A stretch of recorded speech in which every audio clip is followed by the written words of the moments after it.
Hello and welcome to Ask the Attorney. I'm Jillian Andrews. We're answering your toughest legal questions, and joining us now is attorney Sam Radner from the Haymond law firm. Sam, thanks so much for being here. Thanks for having me, Jillian. All right, so today's question is from our viewer Arnie. He writes, I was out on a ride last week and was cut off by a car that just nudged me, but it was enough to cause me to go down when I hit a patch of sand.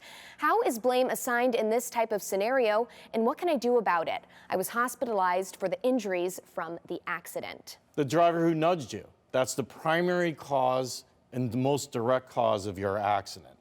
Going after the city or the town for an issue with sand on the road is much more difficult, and oftentimes, depending on what jurisdiction, the amount you can recover is capped.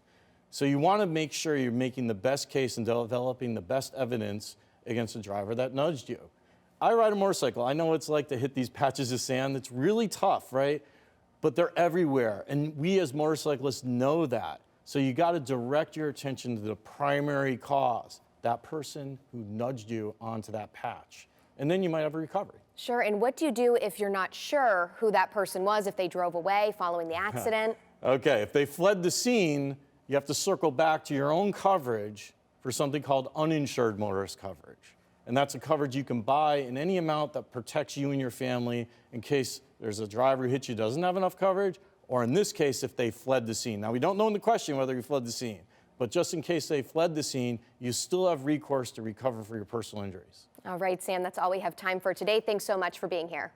And if you have a personal injury question you'd like answered, you can email them to asktheattorney@haymondlaw.com. I'm Jillian Andrews. We'll see you next time.